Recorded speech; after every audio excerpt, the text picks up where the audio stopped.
Assalamualaikum warahmatullahi wabarakatuh. Innal hamdalillah assalatu wassalamu ala Rasulillah amma ba'du.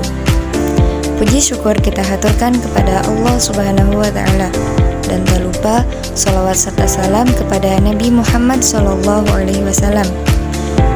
Kami dari kelompok 7 yang terdiri dari Muhammad Fahri Pratama, Zahratun Nabila, dan Nabila Yasmin.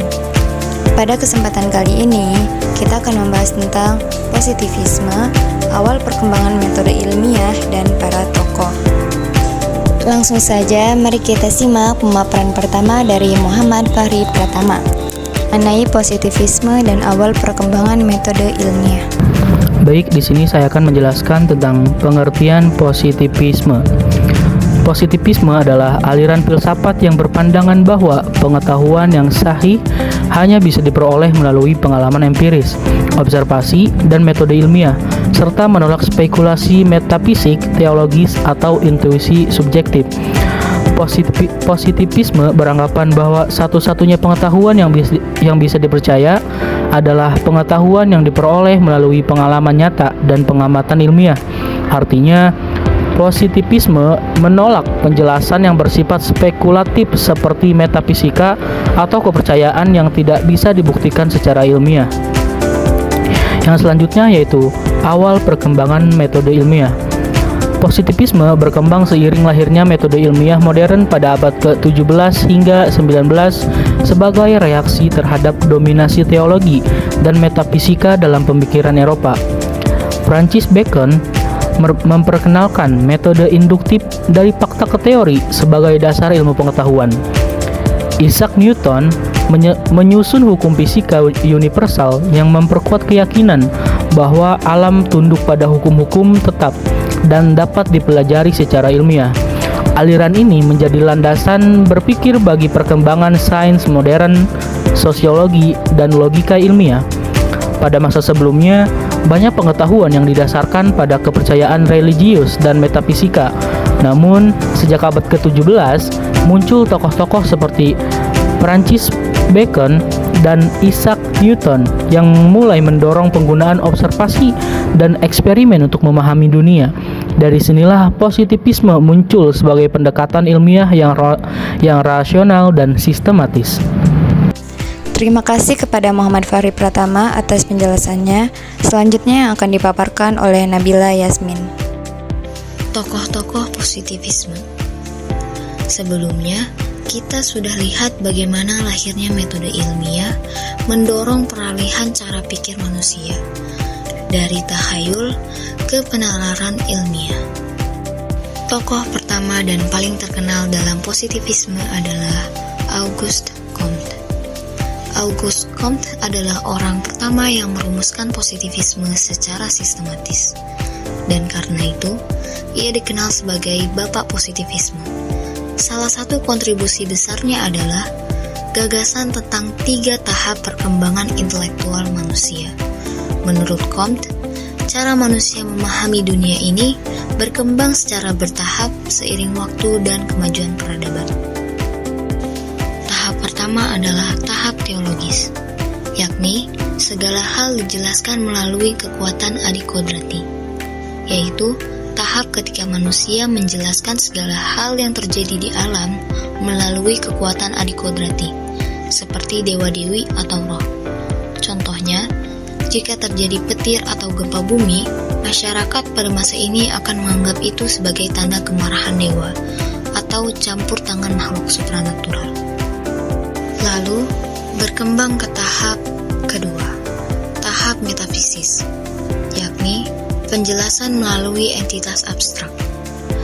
Pada tahap ini, penjelasan sudah tidak lagi melibatkan dewa, tapi masih berupa konsep abstrak seperti hakikat, roh, atau energi misterius yang tidak bisa diamati secara langsung. Tahap ini dianggap sebagai masa transisi antara kepercayaan dan penalaran logis. Dan tahap yang terakhir adalah tahap positif. Pada tahap ini, manusia mulai menjelaskan dunia berdasarkan fakta nyata, hukum alam, dan observasi ilmiah. Inilah inti dari positivisme, yakni hanya pengetahuan yang bisa dibuktikan secara empiris dan logis yang dianggap sah.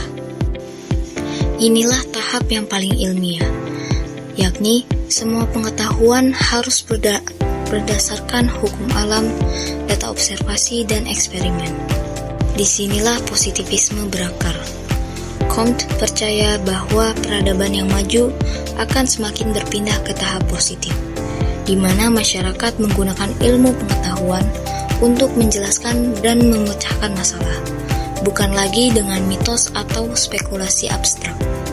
Lebih dari itu, Comte juga menciptakan istilah sosiologi. Baginya, masyarakat harus dipelajari dengan pendekatan yang sama seperti kita mempelajari ilmu alam, yakni dengan cara objektif, sistematis, dan berdasarkan data nyata. Comte mengembangkan ilmu sosiologi sebagai ilmu yang paling kompleks dan terakhir lahir dalam hierarki ilmu pengetahuan. Selanjutnya, Francis Bacon. Pelopor metode ilmiah berbasis induksi empiris. Juga sebagai tokoh yang mengkritik logika skolastik Aristotelian dan menekankan pentingnya pengumpulan data sistematis untuk menyusun teori. Francis Bacon dikenal sebagai pelopor metode ilmiah. Ia menyarankan agar kita memulai ilmu pengetahuan dari hal-hal yang bisa kita lihat dan amati langsung di dunia nyata, bukan hanya dari berpikir atau debat saja. Ia menggunakan metode induktif, yang artinya kita kumpulkan dulu fakta-fakta, lalu dari sana baru kita buat kesimpulan atau teori. Bacon juga mengkritik cara berpikir lama yang terlalu bergantung pada logika dan kata-kata, tanpa membuktikannya lewat pengalaman nyata. Selanjutnya, John Stuart Mill. John Stuart Mill sebagai tokoh yang mengembangkan logika induktif dan deduktif dalam ilmu sosial. Ia juga sebagai tokoh yang menerapkan prinsip ilmiah dalam etika dan kebijakan publik.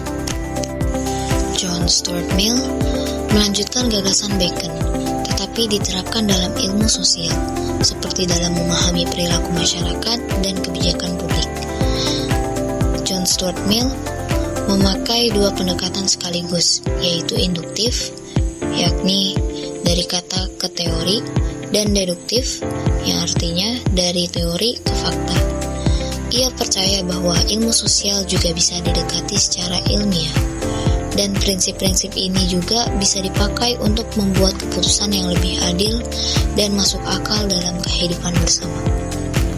Baik, terima kasih kepada Nabila Yasmin atas penjelasannya. Selanjutnya akan dipaparkan oleh saya. Tokoh lain dalam positivisme yang keempat adalah Herbert Spencer. Ia melihat bahwa masyarakat ini seperti makhluk hidup yang tumbuh dan berkembang. Ia percaya bahwa masyarakat akan berubah dan maju secara alami, tanpa perlu banyak campur tangan. Spencer memiliki pendekatan ilmiah, seperti dalam ilmu alam, untuk memahami bagaimana masyarakat itu bekerja. Ia juga dikenal karena menerapkan teori evolusi ke dalam kehidupan sosial. Dan tokoh yang terakhir yaitu Emile Durkheim. Ia adalah orang yang menekankan bahwa masyarakat itu bisa dipelajari secara ilmiah dengan cara mengamati fakta-fakta sosial seperti norma, aturan, dan nilai-nilai yang mengatur kehidupan manusia. Ia percaya bahwa hal-hal sosial itu nyata dan punya kekuatan mengikat. Durkheim juga memakai data dan statistik untuk membuktikan bahwa masalah sosial seperti bunuh diri itu bisa dijelaskan oleh kondisi sosial, bukan hanya karena masalah pribadi. Selanjutnya, ciri-ciri positivisme. Ciri-ciri positivisme itu ada 5. Yang pertama, empiris, kedua, objektif, ketiga, terukur, keempat, anti metafisika, dan yang terakhir, sistematis dan logis. Yang pertama, empiris, berdasarkan observasi dan pengalaman nyata, yang artinya pengetahuan dalam positivisme itu harus berasal dari pengalaman nyata dan bisa diamati oleh panca indera. Contohnya, kita percaya air mendidih pada 100 derajat. Itu karena sudah bisa kita uji dan lihat sendiri, bukan hanya karena katanya. Kemudian yang kedua, objektif, yakni ilmu harus bebas dari nilai dan subjektivitas. Jadi, positivisme itu menuntut agar ilmu bersifat objektif, yang artinya tidak dipengaruhi oleh pendapat pribadi atau emosi peneliti. Fakta adalah fakta, siapapun yang meneliti, hasilnya tetap sama. Ini penting supaya ilmu bisa dipercaya. Kemudian yang ketiga, terukur, yaitu harus dapat diuji dan diverifikasi. Nah, jadi ciri ketiga ini dalam positivisme, yakni sesuatu dianggap ilmiah kalau bisa dihitung, diuji, dan dinyatakan dalam bentuk data. Misalnya, kita tidak cukup bilang murid di kelas ini pintar, tapi harus ada ukuran seperti nilai rata-rata ujian. Ciri-ciri yang keempat adalah anti-metafisika. Positivisme menolak hal-hal metafisik, yaitu hal-hal yang tidak bisa dibuktikan secara ilmiah seperti takdir, roh, atau dunia gaib. Bagi positivisme, itu bukan wilayah ilmu karena tidak bisa diuji dan dibuktikan. Kemudian ciri-ciri positivisme yang terakhir adalah sistematis dan logis, yang artinya ilmu itu disusun dengan langkah-langkah yang jelas, urut, dan masuk akal. Tidak boleh asal menafsirkan data, semua harus melalui proses berpikir yang teratur. Nah, telah sampailah kita pada bagian kesimpulan. Kesimpulan pada pembahasan kali ini adalah positivisme ialah aliran filsafat yang menegaskan bahwa pengetahuan yang sah hanya berasal dari pengalaman empiris dan metode ilmiah. Dikembangkan oleh Auguste Comte. Positivisme menolak spekulasi metafisis dan membagi perkembangan pemikiran manusia ke dalam 3 tahap: teologis, metafisis, dan positif. Tokoh penting lainnya termasuk Francis Bacon, John Stuart Mill, Herbert Spencer, dan Émile Durkheim. Ciri khas positivisme adalah empiris, objektif, terukur, logis, dan anti-metafisika. Sebagai pendekatan ilmiah, positivisme telah menjadi dasar utama dalam pengembangan ilmu pengetahuan modern, khususnya dalam sains dan ilmu sosial.